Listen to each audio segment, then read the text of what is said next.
come on, dude.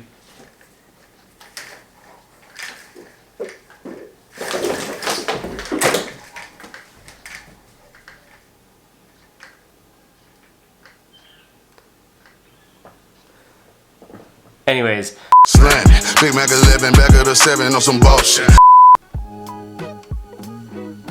It's a nice day in California. It's pretty sunny, it's warm, nice weather, and it only seems fitting that before we talk about this video, we're gonna go get some mochi donuts just because my wife feels like it, and we're just gonna do it. Also, if you've never had mochi donuts before, you're gonna come with us and you're gonna see how amazing they are. So, let's go.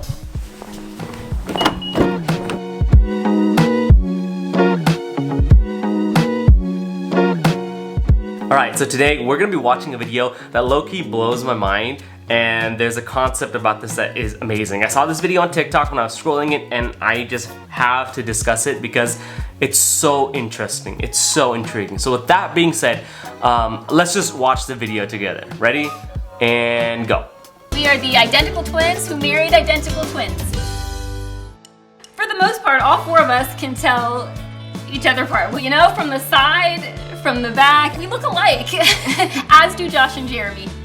When we finally decided to propose, we knew that we had to propose at the same time. And we said yes at the exact same moment. Our engagement rings represents two eternities, two forevers intertwined. Twinfinity is what we say. Okay, well, you guys get the concept, right? These are two twins, or two sets of twins that decided to marry each other.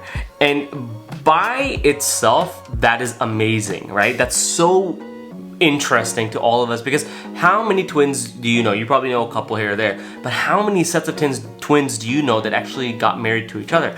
I guarantee you don't. But that's not the part that really blows my mind. The part that blows my mind about this video is the fact that their genetic makeup is pretty much the same. When they have kids, their kids will be genetically siblings and not cousins. Let me explain. You see, every human being has a certain set of genes that we have inherited from our parents. And when we got them from our parents, we essentially, you know, mixed and matched, and that's how we came out. So I have a certain amount of genes that are shared between me and both my mother and my father, right? We share the same amount of DNA, or a certain amount of DNA. And that happens across the world. But when you have twins, especially identical twins, this really only applies to identical twins. When you have identical twins, their DNA is essentially the same. They both have exactly the same DNA, the makeup of the DNA. Now, when it comes to DNA, certain genes may be activated for one twin and they may not be activated for another twin, or certain genes might be silenced from one twin and may be not silenced for another twin. But the genetic makeup for identical twins is pretty much the same. So if you are taking those two twins and you're looking at their genes, they're really gonna have the same genes because they both came from the same egg. That's when the split happened, right? They didn't have two separate eggs that got fertilized, only one egg got fertilized and then it split, and that's how you get identical twins, and that's why they look identical. Makes sense. Well, when you have two sets of those, right, as in this case where you have two guys and two girls, the girls are identical twins and the guys are identical twins, the girls share the same DNA and the guys share the same DNA. And when they get together, both couples are gonna essentially have the same DNA structure, or the same genetic makeup, because again, the guys share the same DNA and the girls share the same DNA. And this is where it gets really interesting. When they have kids, their kids will be genetically siblings and not cousins.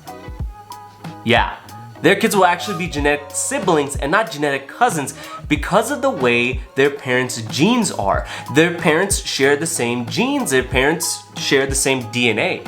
And because they share the same DNA, essentially you have two carbon copies of the same couple. You have two of the same couple, and when they have kids, all of their kids, even though they are technically cousins, are going to be genetic siblings. Now you gotta think about the genetics behind it. When you have a sibling, whether you have a brother or a sister, especially a biologic sibling, and when you guys share the same parents, you two, the siblings, are gonna share a certain amount of DNA no matter what, because both of your DNA is coming from your parents.